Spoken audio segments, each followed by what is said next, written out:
Bismillahirrahmanirrahim. Students, we are studying physics, ninth class.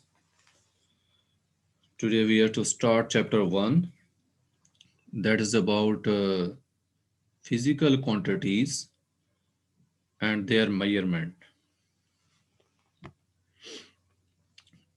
In our first lesson, we should study about different physical quantities and their measurement. It's mentioned here science, technology, and society connection. You will be explained about these terms and what's the connection between them.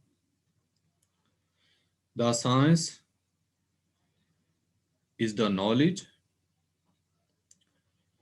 about the natural world and the social world gathered through systematic and organized methodology.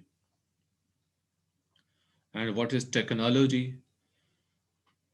It is the application of scientific knowledge for practical purposes for the benefit of mankind. And what is society? A group of persons, a group of people living at any place in an organized way. It may be considered a society. And what is connection? How are they linked with each other? How are these things linked with each other? How they affect each other? These things will be discussed. तो science का आपको बताया कि science क्या है, natural world और social world के बारे में जितना भी नॉलेज इकट्ठा किया गया एक सिस्टमेटिक एक ऑर्गेनाइज मेथडोलॉजी के साथ, उसको साइंस कहते हैं।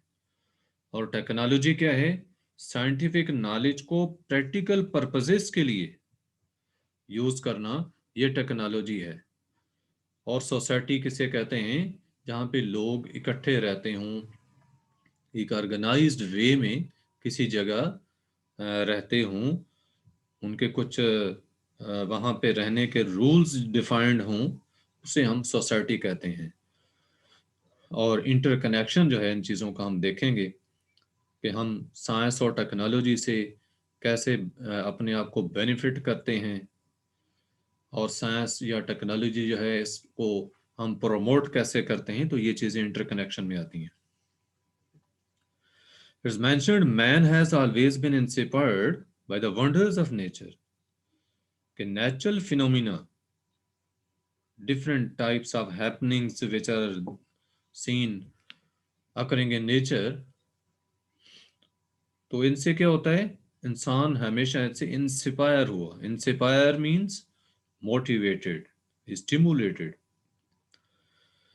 उसके अंदर क्यूरियोसिटी पैदा हुई, अर्ज पैदा हुई जानने की, हैरान कन चीजें जो जो वो देखता है उनके बारे में इल्म हासिल करने की कोशिश करता है, उनकी रियलिटी को जानने की कोशिश करता है, उसमें इंस्पिरेशन पैदा होती है। जैसा मेंशन किया कि he has always been curious, कि वो हमेशा उसमें क्या है, हमेशा से उसमें एक तजस्सुस सा पैदा हुआ है। क्या? कि he should know what are the secrets of nature, and he remained he remained in search of the truth and reality। इन ये जो सीक्रेट्स ऑफ नेचर हैं, डिफरेंट जो फिनोमिना हैं अकरिंग इन नेचर, वो इनकी हकीकत और इनकी सच्चाई जो है इसको तलाश करने की कोशिश करता रहा है। He observes different phenomena and he tries to find what are the answers to these phenomena using logical reasoning। Logical reasonings के साथ जो है वो इनके आंसर्स ढूंढने की कोशिश करता है। And in this way, whatever knowledge is gained through observations and through experiments, whatever knowledge is gained, that is called science। कि जो कुछ भी इंसान की ऑब्जर्वेशंस होती हैं, उसके जो एक्सपेरिमेंटेशंस हैं, जो एक्सपेरिमेंट्स वो करता है, इनके रिजल्ट में जितना भी उसको नॉलेज इकट्ठा होता है, वो सारे का सारा साइंस कहलाता है। कलेक्टिवली इसके लिए हम साइंस की टर्म यूज करते हैं। If we see word science, it has been derived from Latin word that is scientia. Latin word scientia से science का word जो है वो derive किया गया है, and its meanings are there knowledge. इसका मतलब क्या है? knowledge, इल्म। नेक्स्ट आपको बताया जा रहा है कि not until 18th century, means कि 18th century से पहले जो है various aspects of material objects जो हैं they were studied under the single subject that was natural philosophy. कोई ब्रांचेस वगैरह नहीं थी, जितना भी नॉलेज था इसको एक ही हेडिंग नेचुरल फिलोसफी के तहत जो है वो स्टडी किया जाता था। But with the passage of time, as the knowledge of science increased, when the knowledge increased, then it was divided into two main streams. First of all, two streams were there made, दो branches की गई इसकी, और वो दो क्या थे discipline इसके? Physical sciences and biological sciences. जो फिजिकल साइंसेस हैं they deal with the study of non living things, while in biological sciences we are concerned with the study of living things. कि जो दो इसके डिपार्टमेंट्स किए गए, इसकी दो ब्रांचेस बनाई गई साइंस की, उसमें पहले क्या थी? फिजिकल साइंसेस, जिसमें हम नॉन लिविंग थिंग्स को स्टडी करते हैं, और दूसरी ब्रांच बायोलॉजिकल साइंसेस की बनाएगी, जिसमें हम लिविंग थिंग्स को स्टडी करते हैं। नेक्स्ट आपको बताया जा रहा है कि जो मेजरमेंट्स हैं they are not confined to science. ये साइंस का जो है स्टडी के अंदर शामिल नहीं है, इनके साइंस का कोई पार्ट नहीं है कि हम कहें कि जो मेजरमेंट है it is also a scientific thing, और it is there a part of science. It is not there, rather these are part of our lives. ये हमारी लाइव्स का पार्ट हैं। हम मेजरमेंट्स जो हैं वो क्यों करते हैं? अपनी खातिर करते हैं, अपनी ज़रूरत की खातिर हम मेजरमेंट्स करते हैं। जैसे बताया कि they play important role to describe and understand the physical world. Physical world जिसे कि हम देखते हैं, उसको डिस्क्राइब करने के लिए, उसको अंडरस्टैंड करने के लिए, और इसकी अंडरस्टैंडिंग को दूसरों तक पहुंचाने के लिए हमें मेजरमेंट्स का सहारा लेना पड़ता है। Over the centuries, man has improved methods of measurements. कि with the passage of time, measurements के जो मेथड्स हैं इंसान ने उनको इम्प्रूव किया है, बेहतर किया है। अब हमने इस फर्स्ट यूनिट के अंदर कुछ फिजिकल क्वांटिटीज जो हैं वो स्टडी करनी है, और कुछ यूजफुल मेजरिंग इंस्ट्रूमेंट्स जो हैं वो हम स्टडी करेंगे, और इसमें हम कुछ ऐसी मेजरिंग टेक्निक्स को भी सीखेंगे which are used to measure various physical quantities accurately, जिनके ज़रिए हम फिजिकल क्वांटिटीज़ को एक्यूरेटली मेजर कर सकते हैं। हम ऐसी मेजरिंग टेक्निक्स भी जो हैं इसमें डिस्कस करेंगे। यहाँ पे आपको लॉर्ड कैल्विन की एक स्टेटमेंट दी हुई है। He said when you can measure what you are speaking about and you can express it in numbers, it means you know about it। कि कहा कि आप जो कुछ बोल रहे हैं, अगर आप उसको मेजर कर सकते हैं और उसको नंबर्स की सूरत में एक्सप्रेस कर सकते हैं, तो इट मीन्स कि आप उसके बारे में जानते हैं। और दूसरी बात बताई कि when you can't measure what you are speaking about or you can't express it in numbers, it means you don't know about it. It means your knowledge is of a meager. Meager mean inadequate, insufficient. बहुत कम knowledge है, end of अनसेटिस्फैक्टरी kind. आपका knowledge तसल्ली बख्श नहीं है, satisfactory knowledge नहीं है, कि जो कुछ आप बोल रहे हैं आप उसको अगर मेजर नहीं कर सकते और नंबर्स की सूरत में एक्सप्रेस नहीं कर सकते, तो आपका नॉलेज बहुत कम है। इधर कुछ ये इंफॉर्मेशन के लिए आपको बताया गया एंड्रोमेडा के बारे में। एंड्रोमेडा का बताया कि it is one of the billions of galaxies which are known to man. in the known universe, they are there. Andromeda उन बिलियंस गैलेक्सीज में से एक है। और एंड्रोमेडा का याद रखें कि ये मिल्की वे गैलेक्सी जो है, हमारा जो सोलर सिस्टम है, वो इस गैलेक्सी का पार्ट है, मिल्की वे गैलेक्सी जैसे कहते हैं। और मिल्की वे गैलेक्सी से एंड्रोमेडा का फासला कितना है?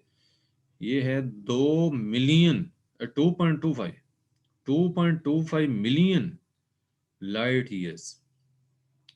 इसको हम मिलियंस में कहें तो 2.25 मिलियन लाइट ईयर्स बनते हैं। और लाइट ईयर क्या है?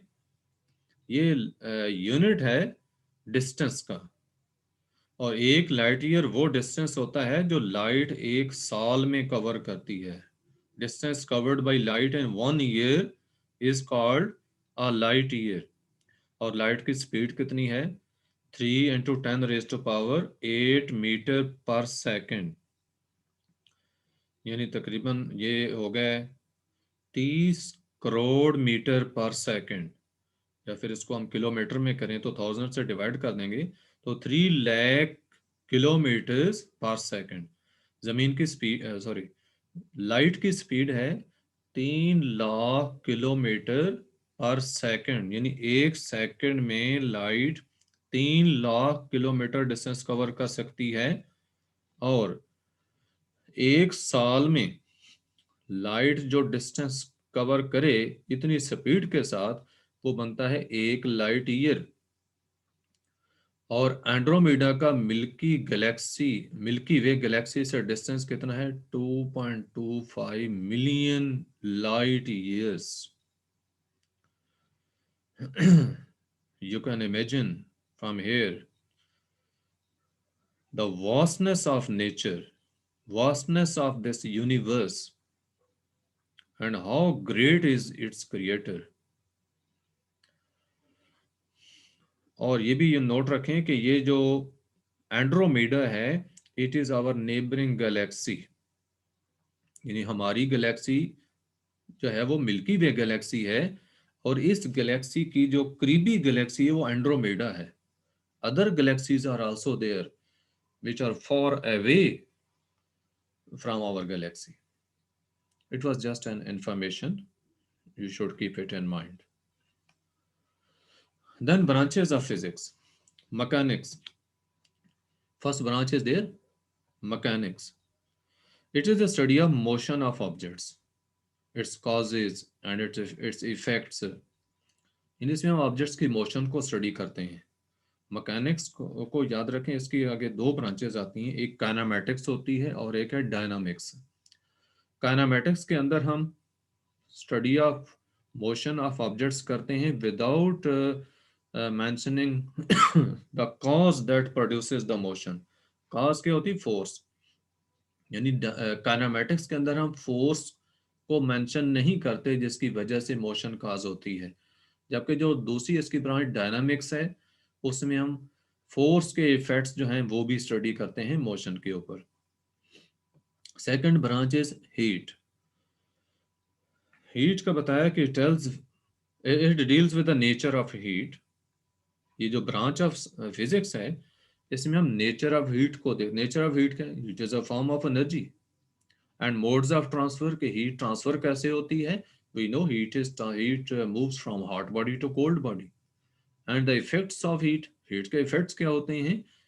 When heat is transferred to a body, it increases its temperature, and when heat is lost by a body, the temperature of the body decreases. So these are the effects. Such things we study in this branch of physics. Then sound is there. It deals with physical aspects of sound waves. Sound waves के physical aspects या तभी पहलू क्या हो सकते हैं? जैसे speed of sound है, speed of sound, frequency of sound, intensity of sound वगैरह, ये इसके जो हैं वो फिजिकल एस्पेक्ट्स जो हैं वो बनते हैं। Their production, properties and applications, के साउंड प्रोड्यूस कैसे होती है? हमें पता है कि वाइब्रेटिंग बॉडीज जो हैं दे प्रोड्यूस साउंड। इसकी प्रॉपर्टीज क्या हैं? स्पीड की, साउंड की क्या प्रॉपर्टीज हैं? लाउडनेस है, पिच है, क्वालिटी है वगैरह, ये इसकी प्रॉपर्टीज हैं, एंड एप्लीकेशंस ऑफ साउंड, के साउंड को हम अप्लाई कहाँ कहाँ करते हैं। देखिए इसको हम कम्युनिकेशंस में अप्लाई करते हैं।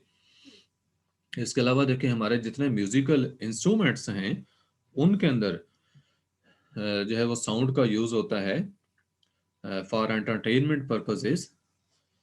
तो ये सारी चीजें हम साउंड फिजिक्स जो है इसके अंदर स्टडी करते हैं। देन इज देयर लाइट या optics. It is the study of physical aspects of light, यानी इसमें हम लाइट के फिजिकल एस्पेक्ट्स या तभी पहलू जो है वो स्टडी करते हैं। अब लाइट के भी फिजिकल एस्पेक्ट्स क्या हो सकते हैं? स्पीड ऑफ लाइट को हम देखेंगे, हम लाइट की भी इंटेंसिटी को देखेंगे, इसकी वेवलेंथ वगैरह, डिफरेंट कलर्स इसके, हर एक कलर के अलग अलग जो है उसकी वेवलेंथ होती है। इन चीज़ों को स्टडी करना, इसकी प्रॉपर्टीज, जैसे लाइट की रिफ्लेक्शन है, लाइट की ट्रेवलिंग इन स्ट्रेट लाइंस, इसकी रिफ्रैक्शन, डिफ्रैक्शन वगैरह, ये मुख्तलिफ किस्म की प्रॉपर्टीज हैं। Working and use of optical instruments भी हम इसी ब्रांच में स्टडी करते हैं। ऑप्टिकल इंस्ट्रूमेंट्स वो होते हैं जो लाइट को मेजर करने के लिए या लाइट के डिफरेंट जो लाइट की एप्लीकेशंस हैं उनको स्टडी करने के लिए हम यूज करते हैं ऑप्टिकल इंस्ट्रूमेंट्स। उसके बाद है electricity and magnetism. Is the study of charges at rest and in motion. Charges at rest जो है इलेक्ट्रोस्टैटिक्स कहलाती है, और चार्जेस इन मोशन जो है इससे करंट प्रोड्यूस होता है। जो चार्ज एट रेस्ट है उसके इर्द गिर्द फील्ड पैदा होता है जिसे हम कहते हैं इलेक्ट्रिक फील्ड। इसे चार्जेस जब मूव कर रहे हों तो उसके गिर्द जो फील्ड है उसको हम कहते हैं मैग्नेटिक फील्ड। और जो मूविंग चार्जेस हैं they cause current, as current is defined as rate of flow of charges. तो ये चीज़ें हम स्टडी करते हैं। हम इनके इफेक्ट्स को देखते हैं कि चार्जेस जब मूव करते हैं तो करंट प्रोड्यूस होता है, या चार्जेस जो हैं वो इस एट रेस्ट हों या मूव कर रहे हों तो फील्ड्स पैदा होते हैं, इलेक्ट्रिक फील्ड हो या मैग्नेटिक फील्ड हो, भी जो मैंने बताया आपको। और उनका रिलेशनशिप जो है विद मैग्नेटिज्म क्या है, चार्जेस का मैग्नेटिज्म के साथ रिलेशनशिप जो मैं अभी बता चुका कि मूविंग चार्जेस जो हैं दे प्रोड्यूस मैग्नेटिक फील्ड। उसके बाद है atomic physics. In this branch of physics we study structure and properties of atoms. Atom के स्ट्रक्चर को हम देखते हैं, एटम की प्रॉपर्टीज वगैरह वो स्टडी करते हैं। उसके बाद न्यूक्लियर फिजिक्स है। It deals with the properties and behaviour of nuclei and the particles with in the nuclei. Nucleus का प्लूरल है न्यूक्लियाई। इनके बिहेवियर और न्यूक्लियर की प्रॉपर्टीज को हम स्टडी करते हैं, और जो न्यूक्लियर के अंदर पार्टिकल्स पाए जाते हैं हम उनको भी स्टडी करते हैं, प्रोटॉन्स, न्यूट्रॉन्स वगैरह। उसके बाद है plasma physics. It is the study of production, properties of the ionic state of matter, the fourth state of matter. Plasma जो है, it is considered fourth state of matter. First three being solid, liquid, gas. Fourth state of matter plasma consider होता है, और ये याद रखें, it is mixture of positively charged ions and electrons. Positively charge ions और electrons का mixture है उसको प्लाज्मा कहते हैं। तो ये प्रोड्यूस कैसे होता है, इसकी प्रॉपर्टीज क्या हैं, तो इसको हम प्लाज्मा फिजिक्स में स्टडी करते हैं। Then is there geophysics. It is the study of internal structure of earth. Earth की जो इंटरनल स्ट्रक्चर है, अर्थ के देखें इसकी 3 लेयर्स होती हैं। जो टॉप लेयर है वो क्रस्ट कहलाती है, और जो मिडल है वो मेंटल कहलाती है, और जो सेंट्रल लेयर है वो सेंट्रल पार्ट वो कोर कहलाती है। Crust, mental, core. तो इंटरनल स्ट्रक्चर जो अर्थ की हम जियोफिजिक्स में स्टडी करते हैं। देन इंट्रोडक्शन टू फिजिक्स में आपको बताया गया कि अंदर 19th सेंचुरी फिजिकल साइंसेज जो थी इनको डिवाइड किया गया 5 डिस्टिंक्ट डिसिप्लिन्स में, यानी 5 मुख्तलिफ ब्रांचेस में डिवाइड किया गया। Physics, chemistry, astronomy, geology, meteorology. Physics जिसको कि हम यहाँ स्टडी कर रहे हैं इस चैप्टर में, इस फिजिक्स की चीज़ें ही हम स्टडी करेंगे। तो फिजिक्स जो है, it is the study of matter and energy and their interrelationship, while chemistry, it is a study of structure, composition, properties, and changes which take place in the matter.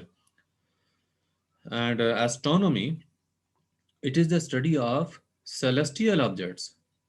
Celestial objects कहते हैं आसमानी अजसाम जो हैं, heavenly bodies, which may be planets, stars, galaxies.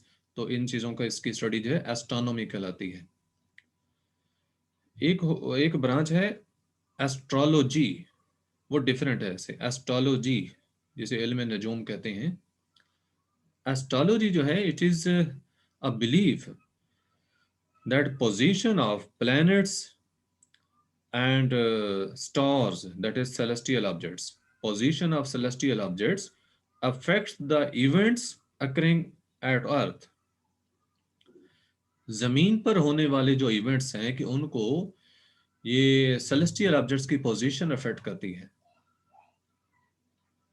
तो ये एक belief है, just इसको एस्ट्रोलॉजी उसको कहा जाता है, लेकिन ये है एस्ट्रोनॉमी, ये जस्ट स्टडी है सेलेस्टियल ऑब्जेक्ट्स की। Geology, study of internal structure of earth, just explained. Meteorology, it is the study of weather, weather forecasting, study of changes in weather, etc. These things are studied in meteorology. Most fundamental of these branches कहा कि वो physics है, and in physics what we study about matter, about energy, and what is their interrelationship or interaction. These things we study in physics. It is definition of physics. The laws and principles of physics जो हैं, they help us to understand nature, कि हम nature को, natural phenomena को, जितने natural phenomena हैं, हम उनको फिजिक्स के लॉज के साथ, अप्रोच प्रिंसिपल्स के साथ समझने की कोशिश करते हैं। आगे बताया गया आपको कि रैपिड प्रोग्रेस जो साइंस में हुई है ड्यूरिंग रीसेंट ईयर्स, ये कैसे पॉसिबल हुई? It was possible due to the discoveries and inventions made in the field of physics. कि फिजिक्स के फील्ड में जो डिस्कवरीज हुई और इन्वेंशंस हुई, ये उनके रिजल्ट में प्रोग्रेस हुई है। डिस्कवरी और इन्वेंशन में डिफरेंस क्या है? डिस्कवरी कहते हैं किसी भी ऐसी चीज को मंजर आम पर लाना जो कि पहले से मौजूद हो, पहले से एक चीज वजूद रखती हो, जस्ट उसकी अंडरस्टैंडिंग ना हो तो उसको समझना, अंडरस्टैंड करना, उसको मंजर आम पर लाना। जबकि इन्वेंशंस जो है, इन्वेंशन कहते हैं किसी चीज को नए सिरे से प्रोड्यूस करना, ऐसी चीज जिसका पहले वजूद ना हो उसको बनाना, ये होता है इन्वेंट करना। एग्जाम्पल मैं देता हूं कि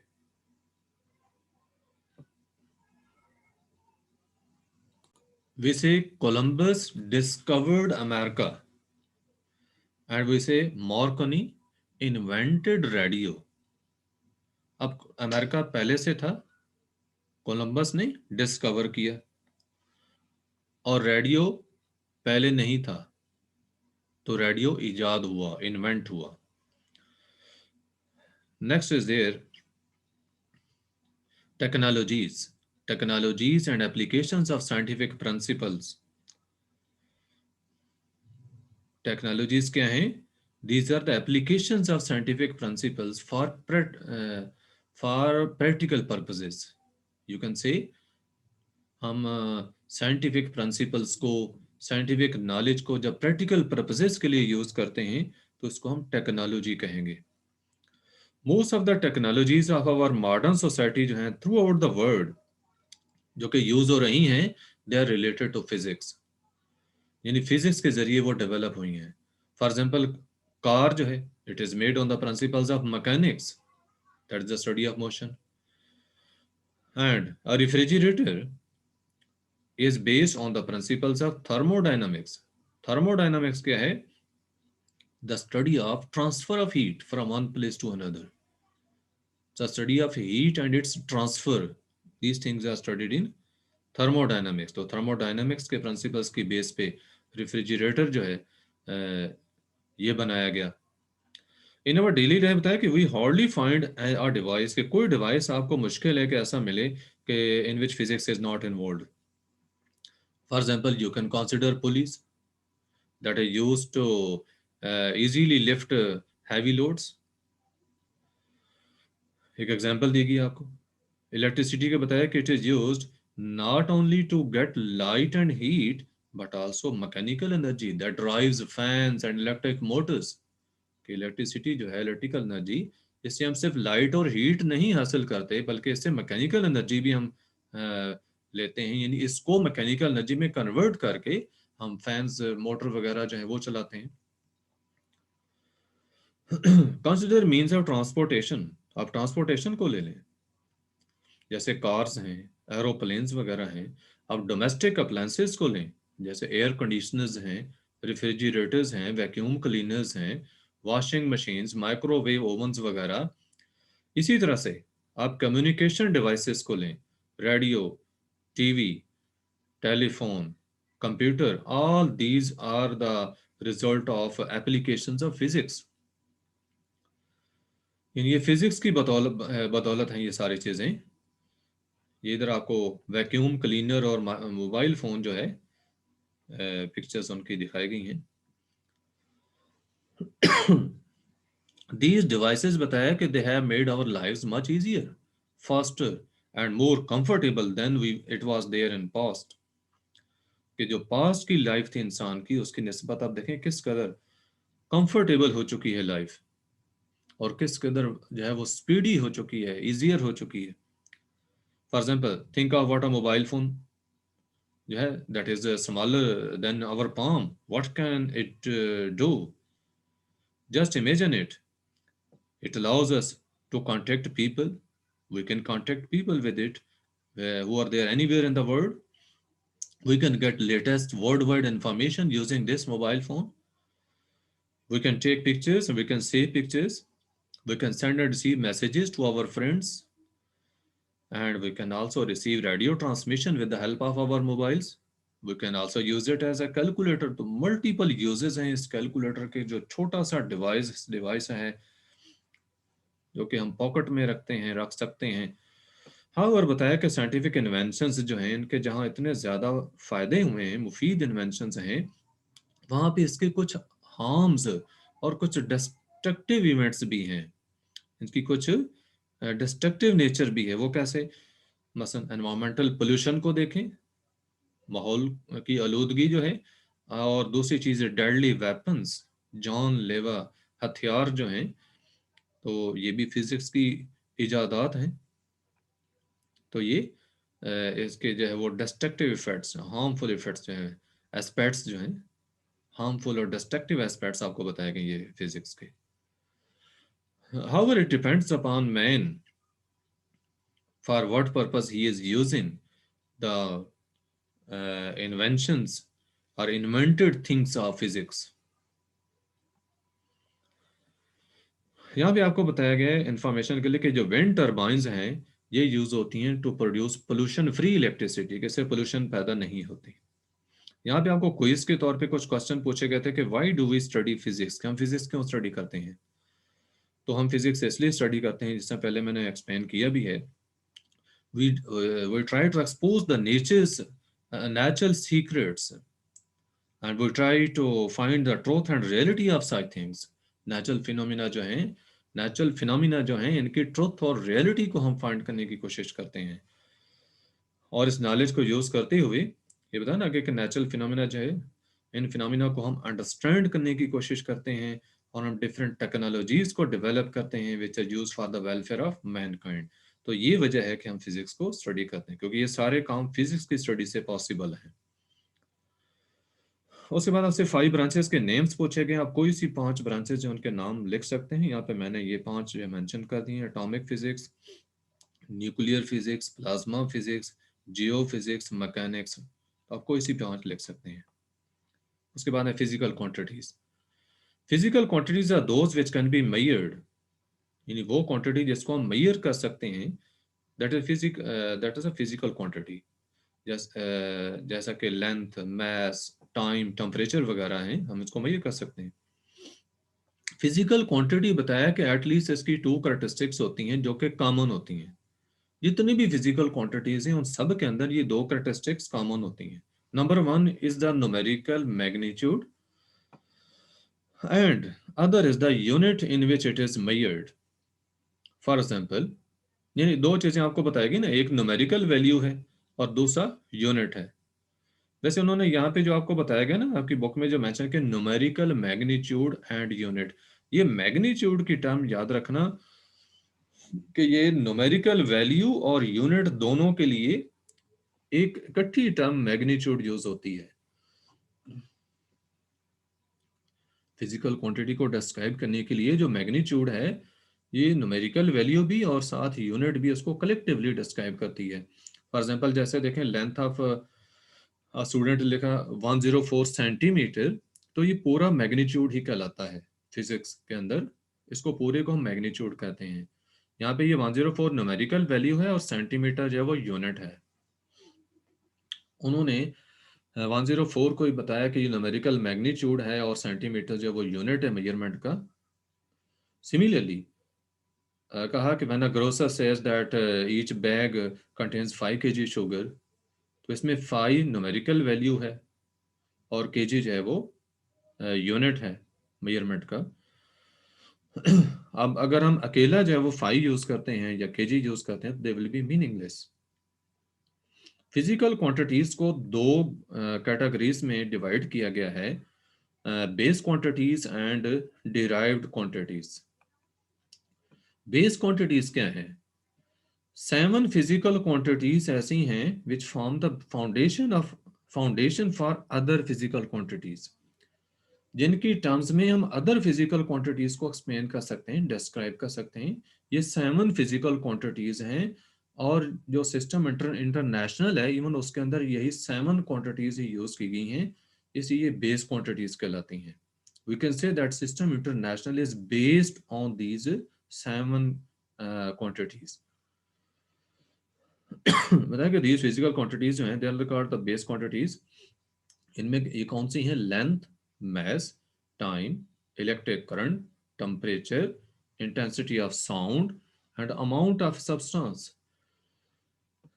तो ये चीजें, ये quantities बेस quantities हैं। And now what are derived quantities?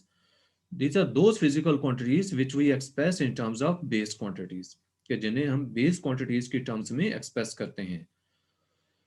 For example, area, volume, area, volume, speed, force, work, energy, power, electric charge, electric potential extra. ये आपको एग्जांपल सारी जो है वो डिराइव्ड क्वांटिटीज की दी हुई हैं। आगे यूनिट्स का बताया गया कि बेस क्वांटिटीज जो हैं, यहाँ पे आपको सिर्फ डिफरेंस इनका बताया गया है कि बेस क्वांटिटीज जो है they are the quantities on the basis of which other quantities are expressed, while the quantities that are expressed in terms of base quantity they are called derived quantities। Just उनका difference बताया गया आपको यहाँ पे। Units इनके later on जो है वो डिस्कस करते हैं। इंटरनेशनल सिस्टम ऑफ यूनिट्स के बारे में बताया गया आपको कि measuring is not simply counting, कि जो मेजरमेंट है, ये मेजर करना है, ये सिर्फ काउंटिंग नहीं है कि आपने चीज की काउंटिंग कर ली, गिन ली चीजें कि तादाद क्या है। वैसे याद रखें कि जो काउंट करना है चीज को, तो इसको कहते हैं amount of substance. Amount of substance, जिसका यूनिट जो है वो मोल होता है, अभी डिस्कस करता हूं मैं। For example, if we need milk और शुगर, कि हमें दूध चाहिए, ये शुगर चाहिए, अब यहाँ पे काउंटिंग की बात नहीं चलेगी।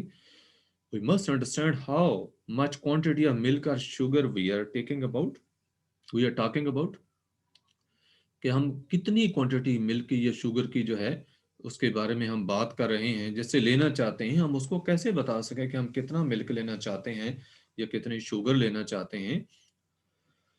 So for this purpose, we need some standard quantities for measuring or comparing the unknown quantities। कि अननोन क्वांटिटीज को मेजर करने के लिए या कंपेयर करने के लिए कोई स्टैंडर्ड क्वांटिटी हमारे पास होनी चाहिए।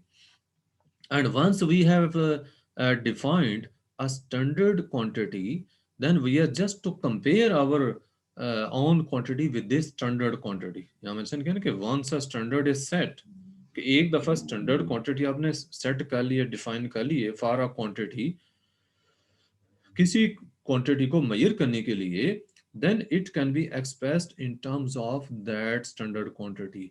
इट कैन बी एक्सप्रेस यानी वो क्वांटिटी जिसको हमने मेजर करना है, हम इसको एक्सप्रेस कर सकते हैं उस स्टैंडर्ड क्वांटिटी की टर्म्स में जिसको हमने अडॉप्ट किया है, जिसको हमने सिलेक्ट किया है अपनी क्वांटिटी मेजर करने के लिए।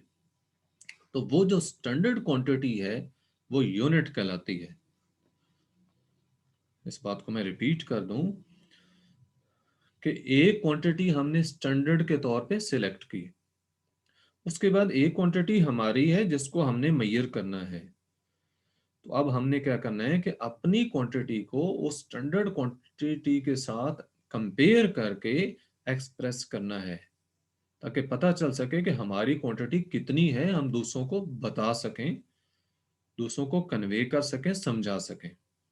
वो जो स्टैंडर्ड क्वांटिटी है वो यूनिट कहलाता है।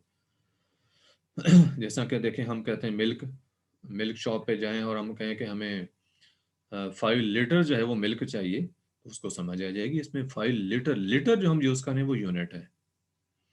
इस तरह हम कहें कि 5 kg शुगर चाहिए, तो लाजमी बात है कि ग्रोसर जो है he can understand it well how much sugar we need. With the developments in the field of science and technology, आगे इसकी ज़रूरत का बताया गया कि यूनिट्स की क्यों ज़रूरत पैदा हुई, कि जैसे साइंस और टेक्नोलॉजी के फील्ड में डेवलपमेंट्स हुई, the need for a common acceptable system of units was seriously felt all over the world, particularly to exchange scientific and technical information।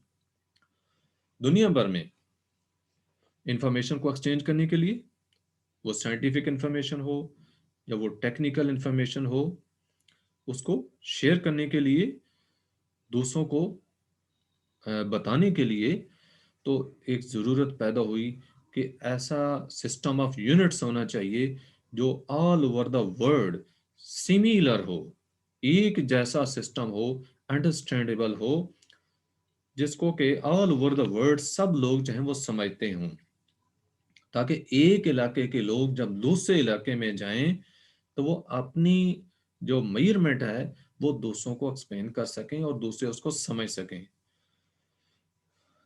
तो इस सिलसिले में बताया कि 11th general conference on weights and measures जो हुई Paris में 1960 में, उसमें ये एक world wide system of measurements जो है वो अडॉप्ट किया गया था, जिसको कहते हैं इंटरनेशनल सिस्टम ऑफ यूनिट्स। और ये जो इंटरनेशनल सिस्टम ऑफ यूनिट्स है, commonly it is referred as SI system international, यानी एसआई के साथ इसको लिखा जाता है या बयान किया जाता है। यहाँ पे एक मिनी एक्सरसाइज आपको दी हुई है। ये वॉल्यूम एक क्यूब का है जो कि 1 सेंटीमीटर क्यूब है हर एक का। तो 1 सेंटीमीटर क्यूब जो है वो 1 मिलीलीटर के इक्वल होता है। ये एल का याद रखें, एल इसमें कैपिटल यूज किया इसलिए कि अगर स्मॉल एल यूज करें, हम स्मॉल एल भी यूज करें तो कहें तो गलत नहीं होगा, just to avoid its confusion with one. अगर वन लिखा हो, आई, हम आई लिखते हैं यहाँ पे, सॉरी यहाँ पे हम स्मॉल एल लिखते हैं तो वो कैपिटल आई जैसा लगता है या वन जैसा लगता है। तो इस कंफ्यूजन से बचने के लिए कैपिटल एल जो है वो यूज होता है। तो लीटर जो है मिली लीटर, आप यहाँ पे याद रखें कि ये स्मॉल एल कैपिटल एल दोनों ठीक हैं। वॉल्यूम का बताया कि एक डिराइव्ड क्वांटिटी है। 1 लीटर जो है उसमें 1000 ml होते हैं, यानी मिलीलीटर्स। और जो 1 लीटर है ये 1 डेसीमीटर क्यूब के इक्वल होता है। अब 1 डेसीमीटर चूंकि 10 सेंटीमीटर के इक्वल होता है, तो इसका क्यूब लेंगे तो 1 लीटर जो है वो 1000 सेंटीमीटर क्यूब के इक्वल हुआ। 1 ml जो है वो 1 सेंटीमीटर क्यूब होता है। You are to express 1 metre cube in litres. ये मैंने इसको कैलकुलेट कर दिया, इधर देखें 1 मीटर जो है it is equal to 10 decimetre. You are to take cubes on both sides. So 1 m when in 1 meter whole cube equal to 10 dm whole cube. After solving, we got 1 meter cube equal to 1000 decimeter cube. Since we know that 1 decimeter cube is equal to 1 liter, as it is also written here, 1 liter equal to 1 decimeter cube. So 1 meter cube is equal to 1000 liters. 1 metre cube जो है वो 1000 litres के equal होता है। Then base units, हमने base quantities और derived quantities पढ़ी हैं, अब उनके यूनिट्स को देखें। The units that describe base quantities they are called base units. Very simple thing it is there कि बेस क्वांटिटीज के जो यूनिट्स हैं वो बेस यूनिट्स कहलाते हैं। ईच बेस क्वांटिटी जो है उसका एसआई यूनिट होता है। ये 7 बेस क्वांटिटीज आपको दी हुई हैं, उनके सिंबल्स दिए गए हैं, नेम्स दिए गए हैं यूनिट्स के, और यूनिट्स के भी सिंबल्स दिए गए हैं। लेकिन length, mass, time, electric current, intensity of light, temperature, amount of substance, ये क्वांटिटीज हैं जो बेस क्वांटिटीज हैं। 7 बेस क्वांटिटीज और इनके ये सिंबल्स आगे दिए गए हैं आपको। और उसके बाद जो है ये यहाँ पे याद रखें, ये आई जो है इलेक्ट्रिक करंट को आई के साथ शो करते हैं, और एम्पियर जो है इसका यूनिट है, और इसके यूनिट को ए से शो किया जाता है। लेंथ को भी यहाँ आई से शो, एल से। ये स्मॉल एल है, जो लेंथ के लिए यूज किया गया वो स्मॉल एल है। ये सिंबल यूज किया जा रहा है जस्ट लेंथ के लिए, और यहाँ पे इंटेंसिटी ऑफ लाइट जो है उसके लिए कैपिटल एल का सिंबल यूज किया जा रहा है। कैंडिला जो है इसका यूनिट है, सिंबल इसका सी डी है। इसे मोल अमाउंट ऑफ सब्सटेंस का यूनिट है जिसको एमओएल के साथ शो किया है। सब बाकी यूनिट जो है मीटर है, किलोग्राम है, सेकंड है, एम्पियर है, कैंडिला है, केल्विन, मोल, तो ये डिफरेंट यूनिट्स हैं। Then derived units, the units which are used to measure derived quantities they are called derived units.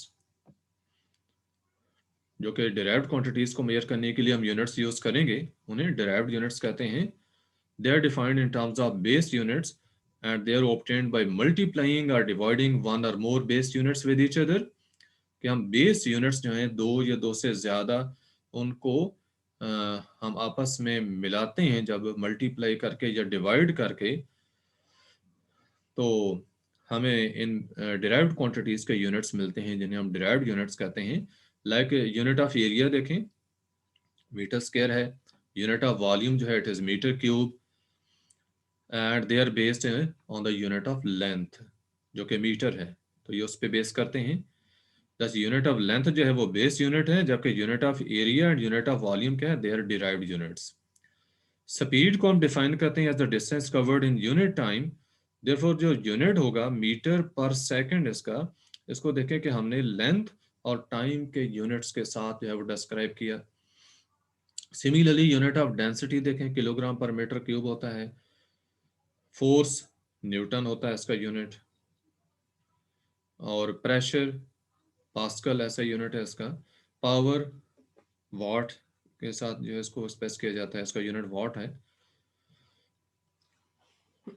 They can be derived using one और मोर base units. कहा कि हम बेस यूनिट्स को use करके ये यूनिट्स जो हैं वो डिराइव कर सकते हैं। एक बेस यूनिट से भी हम डिराइव्ड यूनिट ले सकते हैं, जैसे यहाँ पे देखें मीटर क्यूब, वॉल्यूम का यूनिट लिया वो एक, लेंथ जो है बेस क्वांटिटी वहाँ पे या बेस यूनिट यूज किया। इसमें एरिया का यूनिट जो मीटर स्क्वायर लिया तो ये भी एक ही हमने बेस यूनिट मीटर लिया हुआ था। लिहाजा एक या एक से ज्यादा बेस यूनिट से हम डिराइव्ड यूनिट्स हासिल करते हैं। ये कुछ डिराइव्ड यूनिट्स और उनके सिंबल्स आपको दिए गए हैं। जैसे स्पीड है, इसका यूनिट है मीटर पर सेकंड। एक्सेलरेशन मीटर पर सेकंड या मीटर पर second square. Volume cubic metre. Force newton है। Pressure pascal. डेंसिटी किलोग्राम पर क्यूबिक मीटर। चार्ज कॉलम है या एम्पियर सेकंड, ये उससे डिराइव्ड है, एम्पियर सेकंड। जिनसे डिराइव्ड है आगे उन्होंने जो वो लिखी हैं बेस क्वांटिटीज भी, बेस यूनिट्स लिखे हैं साथ। आगे आपको ये कुछ क्विज क्वेश्चंस दिए गए हैं कि how can you differentiate between base and derived quantities. ये डेफिनेशन से हम पहले डिस्कस भी कर चुके हैं कि बेस और डिराइव्ड क्वांटिटी में फ़र्क क्या है। कि बेस क्वांटिटीज़ वो हैं जिनकी टर्म्स में हम दूसरी क्वांटिटीज़ को डिस्क्राइब करते हैं, और डिराइव्ड क्वांटिटीज़ को हम लिखेंगे कि those quantity which are described in terms of base quantities. फिर आइडेंटिफाई करना है बेस क्वांटिटी इनमें से कौन सी है, तो डिस्टेंस बेस्ड क्वांटिटी है। इनमें से आइडेंटिफाई करना है कि बेस और डिराइव्ड क्वांटिटीज कौन सी हैं। डेंसिटी डिराइव्ड क्वांटिटी है, फोर्स डिराइव्ड है, मास बेस है, बेस क्वांटिटी, और स्पीड जो है वो डिराइव्ड क्वांटिटी है, टाइम बेस क्वांटिटी है, लेंथ बेस क्वांटिटी है, टेम्परेचर बेस क्वांटिटी है, जबकि वॉल्यूम डिराइव्ड क्वांटिटी है। इनके आंसर जो हैं ये आगे मौजूद हैं, आप देख सकते हैं। And with this we end our today's lesson. In next lesson, inshallah, we shall study about prefixes, etc., and other topics of this chapter. Allah Hafiz.